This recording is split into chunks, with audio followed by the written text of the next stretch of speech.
अस्सलाम वालेकुम। मैं बिलाल खेड़ो सन ऑफ एजाज खेड़ो 2020 से लेकर अब तक मेरे फादर ने ब्याज पे पैसे उठाता गया। शुरू में तकरीबन 30 लाख की करोला ब्याज पे उठाई, जिस पे ब्याज समेत 41 लाख 41 लाख देने थे। एक जमाली था जिसने मेरे फादर को दिया था, ठीक, अरशद जमाली। हमने अपनी गाड़ी बेचकर और घर के ज़ेवरात बेचकर अदायगी की। इन चीज़ों से जान छुड़वाई तो आज से 8 महीने पहले हमें बताए बगैर हमारे 2.5 करोड़ का घर जो गरीबाबाद जमाली चौक पे बना हुआ है, वो गिरवी रखा एक रिफत राजपर नाम की औरत है, जो ब्याज देती है लेती है। 2 अल्टो रिकेश करवाई मेरे फादर ने उस रिफत राजपर से 50 लाख की, जिस पे हमें ब्याज देना है 75 लाख, ठीक। उसके अलावा हमारी होटल है बाईपास पर, सकरन बाईपास, और उसके पास हमारी प्लॉटिंग भी है जो लोगों ने ले लिए। 1 एकड़ 24 गुंठे हैं जो मेरे फादर ने 8 से 10 करोड़ की मिल्कियत पर 24 लाख की अल्टो गिरवी लिए, जिसको ब्याज समेत ब्याज के साथ 35 लाख देना है। अब ये है कि हमें वो ब्याजी जो हैं, ब्याज खोर है, सूद खोर है, वो हमें थ्रेट कर रहे हैं, काले करना, लोगों को बेचना और दरवाजे पे। उसके अलावा खुद तो मेरा फादर छुप के पता नहीं कहाँ चला गया है। उसके अलावा आज पता नहीं कल हम मुझ पे और मेरी वालदा पर झूठा केस किया है मेरे फादर ने कि ये दोनों क्रिमिनल है और मुझ पे तशद्दुद कर रहे हैं। हम किस चीज़ पे तशद्दुद कर रहे हैं? तशद्दुद तो 3 साल से मेरी मदर पे किया है, ब्याज खुद उठाया है, और हम ब्याजियों को उतने ही पैसे देंगे, अदायगी करेंगे उतने पैसे देंगे जितने उन्होंने दिए हैं, क्योंकि मेरे फादर ने ना हमसे सलाह मशवरा ना पूछ के छुप के पैसे लिए। हम ब्याज का ना 25 लाख देंगे, ना ही होटल पे जो गिरवी रखी है उसके 12 लाख देंगे। मैं जोजा एजाज अली खेड़ो, मेरा बेटा ये जो मेरे बेटे ने बयान दिया बिल्कुल सही दिया।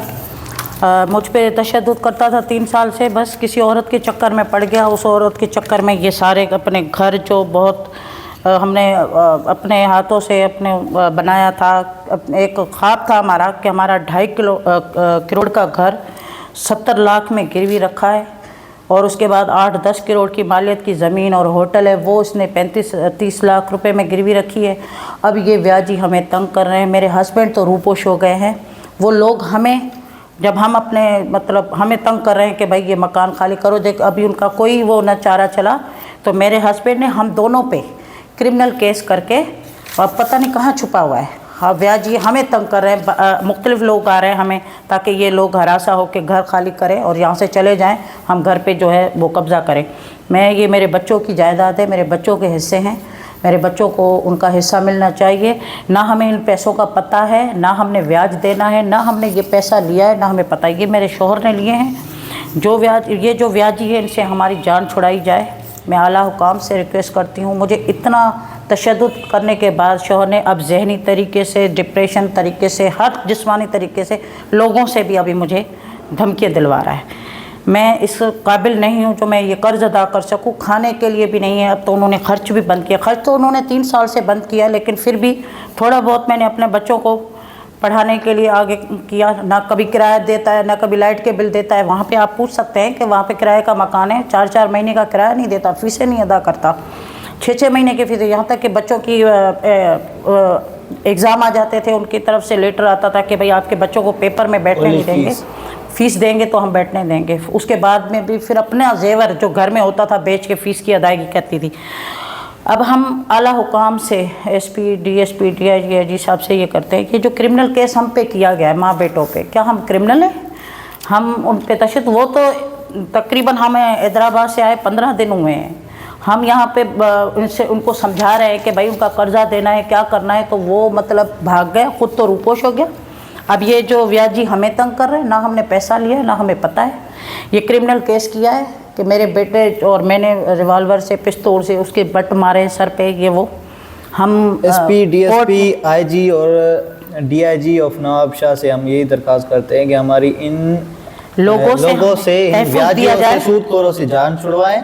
हमें एक तो ये हमारे बगैर इन्होंने ब्याज दिया है मेरे फादर को, उसके अलावा हमें थ्रेट करे। हम किस चीज़ में आ रहे हैं इनकी लिस्ट में? जब पैसे मेरे फादर ने लिए तो हमें थ्रेट क्यों करे? तो एसपी, डीएसपी, आईजी, डीआईजी से यही दरख्वास्त है। मेरी मदर सुबह से 3 दफ़ा एयरपोर्ट थाना पे गई रिपोर्ट करवाने, उनको सब कुछ बताया, मैटर बताया, उन्होंने कोई रिएक्शन नहीं लिया, कोई भी रिएक्शन नहीं लिया। हालांकि ये एसपी ऑफिस से मेरी मदर लिखवा के आई थी कि एजाज खेड़ो अरेस्ट होगा, पर कुछ भी नहीं हुआ एक्शन। तो पुलिस, सिंध पुलिस हमारी कोई सुनेगी नहीं तो कौन हिफाजत करेगा? हमने पिस्टल है हमारे पास, ना हमें पिस्टल चलाने आता है और ना ही हमने बट मारे हैं। मेरे फादर ने झूठा केस किया है कल 8:30 बजे, बल्कि वो तो नवाबशाह मुझ सेशन पे कोर्ट में। तशद्दुद करता था।